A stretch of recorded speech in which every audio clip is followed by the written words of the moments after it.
Maligayang linggo ng pagkabuhay, mga kaibigan. Ito ang araw na si Jesus ay nagtagumpay sa kamatayan. Hallelujah! Muling nabuhay ang ating Panginoon. Muling nabuhay ang ating Panginoong Jesucristo. Ang ebanghelyo sa araw na to ay ang sumusunod. Wala na siya rito sapagkat siya'y muling nabuhay, gaya ng kanyang sinabi. Halikayo't tingnan ninyo ang hinimlayan niya. Ano nga ba ang mensahe ng linggo ng pagkabuhay? Isa ang pinakamagandang sagot dyan. Ang linggo ng pagkabuhay ay ang simbolo na walang kadiliman na nagtatagal. Walang permanenteng kadiliman. Sa dulo ng bawat pagdurusa ay merong liwanag. Merong liwanag sa bawat dulo ng kadiliman. Si Jesus ay buhay at dahil dyan, lahat tayo ay merong pag-asa. Ang magandang tanong ngayong araw na ito, ako ba ay nabubuhay na merong pananampalatayang buhay?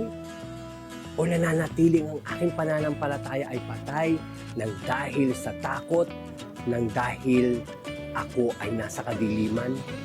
Itanong natin sa ating mga sarili, nananatili ba ako sa kadiliman dala ng pagkatalo at ng takot? Yan ang magandang tanong ngayong araw ng linggo ng pagkabuhay. Tandaan natin na buhay na si Jesus. Wala nang kadiliman. Dinala na niya tayo sa liwanag, sa katotohanan. Ang hamon sa atin ngayon bilang mga Katoliko ay maging tagapagdala ng liwanag sa ibang tao. Maging tagapagdala ng liwanag sa ibang panig ng mundo. Kasama nito ang pagpapatawad, pagpapakumbaba, at mamuhay na may pag-asa at pagmamahal. Ito ang mga ipinamalas ni Jesus sa atin. Kaya nga't itong linggo ng pagkabuhay ay hinahamon tayo ng Diyos na gawin din natin sa iba ang mga bagay na ito. Maraming salamat mga kaibigan sa inyong pagsubaybay dito sa Lingkod Katoliko at sa inyong pagsama sa pagninilay natin ng mga araw mula sa Linggo ng Palaspas hanggang dito sa Linggo ng Muling Pagkabuhay. Ako po ay natutuwa dahil sa kahit sa maliit na paraan at napakaikling pamamaraan ay nakapaghatid tayo ng mga refleksyon at mga pagninilay para gabayan tayo habang ipinagliriwang natin o inaalaala natin ang pasyon at muling pagkabuhay ni Jesus.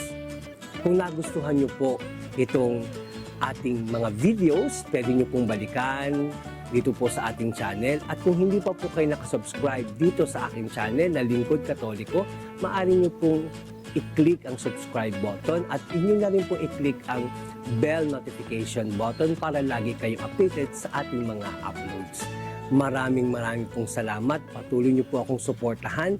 Maaari po kayong mag-share. I-share niyo po itong mga videos na to at maaari din po kayong mag-like. Kung kayo po ay mayroong mga gustong topics o content na nais nyo rin pong mapanood, inyo pong i-comment lang dito sa ating comment section. Maraming pong salamat at patuloy po akong nananalangin na lahat tayo ay kasama ni Jesus maging tagapagdala ng liwanag at maging tagapagbahagi ng buhay ni Jesus hanggang sa kanyang muling pagkabuhay upang ang karamihan o ang iba pang mga kabataan at iba pang mga tao ay ma-inspire sa naging paghihirap at pag-aalay ng buhay ng ating Panginoong Jesucristo. Makita-kita po tayo sa susunod nating mga videos and content. Maraming salamat. Ito po ang Lingkod Katoliko.